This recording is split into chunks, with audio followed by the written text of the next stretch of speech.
Creatine is the most well-studied supplement in the world and has always been associated with bodybuilders and athletes. But recent research suggests it could also be used to fight disease and boost brain power. In this video, I'm uncovering 3 surprising health benefits that might change how you actually just see creatine forever. Let's get stuck into the first one. Creatine is not just about like lifting heavier and adding more muscle. Yes, that's why the supplement was first brought about and why it's the most heavily researched and studied supplement in the world. It does have a huge role to play in obviously building muscle, building strength, power, so on and so forth. There's even been a bit of research that has gone into helping with sleep deprivation, for instance. There is research to suggest that it also may play a role in mental health and especially depression. Now, before I get stuck into the rest of this, I just want to make it abundantly clear. I'm sure you know that already. You're not stupid, but I'm not a doctor. Okay, I'm a personal trainer. I've been an online coach for the last 10 years. I know a bunch about health and fitness, but I'm not a doctor, okay? So if you are on medication or therapy, please stick with that and follow the advice of your medical professional. Creatine isn't a cure for depression, but as I'm going to show you, there has been some pretty cool research and strong research to suggest that it could have some positive benefits. Now, talking of research, there's been research showing that it could support brain energy metabolism. Why is that important? Creatine helps regenerate adenosine triphosphate, commonly known as ATP. ATP is the main energy source used by cells. It stores energy and releases it quickly when the cells need it to do something. That thing could be lifting weights in the gym, or it could be sprinting out in the track. The reason this is important is that depression is often linked to reduced energy in the brain. Now, why is this important? Well, that reduced energy in the brain that I've just mentioned, that is linked with depression, that also involves a decreased production of ATP, which can lead to impairments in brain function, mood, and behavior. Again, I'm not going to sit here and lie to you and say I knew all this stuff. I only know this stuff because I've done research on creatine and it has led me to this. I'm not a neuroscientist. You obviously knew that as well. But yeah, the idea then is that since creatine helps restore ATP, so that's one of its main uses when you supplement with it, creatine, it helps restore those very important ATP levels. And because depression is often linked to reduced brain energy and therefore lower ATP production, stick with me, all these words. There's that idea then that when you supplement with creatine, that it may boost brain energy and then potentially help improve symptoms of depression. Now, I keep mentioning studies. Where are these studies? There was a study recently in 2025, so very, very, very recent, where they gave participants who were suffering from depression 5 grams of creatine per day alongside cognitive behavioral therapy, also known as CBT. Now, the study ran for 8 weeks and it compared 2 groups. One took creatine alongside the therapy and the other side took therapy, but they had a placebo instead. The main thing they measured then over the 8 weeks was the change in depression symptoms. And how they did that was they didn't just ask some random questions. They had a standard questionnaire, something that this study says is called a PHQ-9. Again, news to me. Now, both groups did improve over the 8 weeks, but the group taking creatine showed a bigger drop in depression symptoms. So this leads us to think that creatine might help boost the effects of therapy for depression. Again, this is small. It was a pilot study. It was only done recently. It's very early stage. So you do need bigger and longer trials, more studies to kind of solidify this information. But nonetheless, it's promising. And when it comes to health and fitness, I like to lean into the things that are somewhat positive and we might have chances of improving our health and fitness, and in this case, our mental health. So while it is obviously super early days, There is like tentative evidence to suggest that creatine could essentially like refuel the brain and speed it up, which could, explain its impact on mood and those depressive feelings. So that's a win in my eyes. Okay, moving on to benefit number 2. This one stopped me in my tracks a little because if it is shown to be true and to be a benefit, it's going to blow the socks off a lot of people and hopefully do some good in the future. And that was the idea that creatine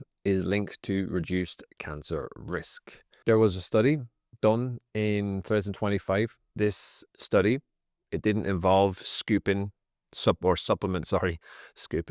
It didn't involve supplementing creatine. It was creatine that was found in food. And they investigated the relationship between dietary creatine intake and cancer in American adults. They found that people who ate more creatine than the average had a lower chance of having cancer. The cool thing that they found out was that the odds of developing cancer got lower and lower if the amount of creatine in their diet increased further. It doesn't prove creatine prevents cancer. It doesn't do that one iota. Let's just park that for a moment and just make sure we are very clear that I'm in no way saying, this is a disclaimer of course, but I'm no way saying that creatine prevents cancer. But going off of this research, it's showing that increased dietary creatine could have a positive impact when it comes to reducing cancer risk. Now, how could this actually happen? So how could creatine reduce one's risk of cancer, especially considering it's just an old bodybuilding supplement? Creatine has been shown to have anti-inflammatory properties, and cancer feeds off of inflammation. The cancer cells will want to grow. They want to get bigger and bigger. And what does that? Inflammation. Now, that's not obviously Cancer 101. Again, don't take my advice. Please go ask ChatGPT or Google or a doctor, someone way more qualified than I am. Creatine in the body could somewhat cancel out the cancer feeding badness that is inflammation. So that's the thinking behind it. So combined with its already proven safety, so creatine has obviously been shown to be very safe. It's got obviously endless performance benefits. You get strong, you get faster, you get more powerful. Can also help with sleep. And I've shown you how it can be beneficial to things like depression, so your mood. This is just more research that points towards a possible like protective role for long-term health and then potential cancer avoidance, because that's how we want to approach our health. This whole thing of health, and it's the way it's been for the last 40, 50, 60 years, it's getting better in recent times in fairness, is all reactive. Okay, the issue with the health system is it's all reactive. It's, oh, I go in and I have something wrong with me. Maybe I've got high blood sugar levels, or I'm overweight, or my bloods are off in certain things. My testosterone, there we go, perfect one. My testosterone levels are way below average. A lot of doctors will just want to get you to average, or if your test is average, they'll say, cool, that's all right, you're on the green line. But average might make you feel like crap. We want to be optimal, okay? Or your blood sugar levels, if they're around average, we want to have them optimal because we don't want to run the risk of potentially running into metabolic issues in the future, or maybe getting type 2 diabetes. And that's my issue with the current health approach that most people and most doctors have, is everything is reactive. We want to be proactive with our health. And this here is us looking at our health through the lens of proactivity and preventing stuff from potentially happening. If there's a chance that it can help, we should be all over it like a rash. Like, I'll be completely honest, I've never taken creatine once in my life thinking it was helping prevent cancer. And to be honest, making this video, I still don't. I take it because I want to be big and strong. No, I want to improve my strength in the gym, and I want to perform well. But with research like this, it's something that I gladly take notice of going forward. Moving swiftly on to the last benefit. Now, this news it's hot off the block, and it's genuinely one of the more exciting pieces of news I've read in a very, very long time. And that is suggesting that creatine may help with Alzheimer's disease symptoms. There is very early evidence that suggests that creatine may help with one of the most awful diseases we have, and one at the moment there's just zero cure. In America alone, there's like almost 7 million people over the age of 65 that are living with it. I don't know it off the top of my head. I'm reading it off my computer in front of me, but there's some pretty awful numbers, and they actually show that by the year 2060, so what's that, like 35 years, that could double, and it's going to be more like 13-14 million people. That is a lot of people that could be battling a disease that they have no known cure for. So when a supplement like this comes in, a supplement, as I said, that is super safe, it's accessible, and creatine is cheap. Like, I think pound for pound, it's the cheapest supplement around for the amount of benefits that you get off it. Getting back to that trial, that was a pilot trial, and it tested supplementation in people with Alzheimer's. So what they did is they had 20 people, and each person took 20 grams of supplemental creatine per day for 8 weeks. Now, the awesome thing was that of those 20 people, an astonishing 19 participants showed cognitive improvements. Creatine could literally become part of the toolkit for managing some pretty rough neurodegenerative diseases. The traditional dose of creatine has always been 5 grams, but I've been taking around about 10 to 15 grams for, well, a good year. I'd say a good 12, 13, 14 months.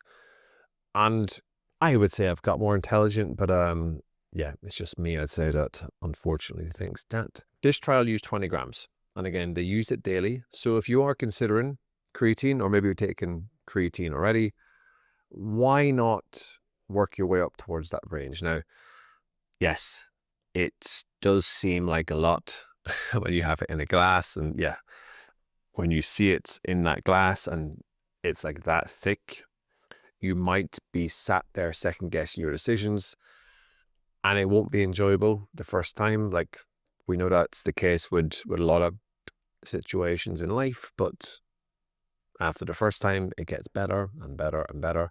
And then before you know it, you're an absolute pro, and you can just chug down 20 grams of creatine like there is no tomorrow. But again, if there's a chance that this supplement can help me prevent Alzheimer's in the future, I'm going to be all over it like a proverbial rash. And I suggest you follow suit. So I have upped my dose of creatine to 20 grams per day off the back of this news.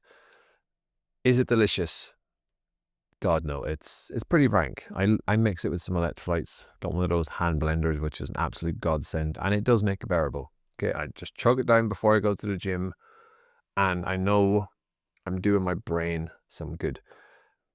And to be honest, I could do with all the brain power I could get, so I'm here for it. I think everyone, and I mean everyone, including their 80-year-old granny, should be taking creatine. Like, in an ideal world, I would go down to the gym and I would just see like a bunch of 80-year-olds lifting weights and then just like double scooping creatine, just going absolutely loco, but doing it with a nice, fresh, vibrant, young mind. Okay, and being there, coherent, being able to do like Sudoku and all that jazz, and just being there cognitively. And maybe that's because they're smashing 20 grams of creatine a day. To recap, creatine may support depression treatment by restoring brain energy. Higher dietary creatine intake is linked with a lower risk of cancer, and early research suggests that it could also play a role in Alzheimer's management. So you really do just have nothing to lose and everything to gain by just taking this very cheap and awesome supplement. If you enjoyed this video, let me know in the comments what you'd like me to cover next. And if you're taking creatine, what dose are you using? Are you like me and you're on the 20 grams a day train? And if you actually want to know how I plan on living longer, then watch this video here as I go through 25 life-changing habits. You're going to like it.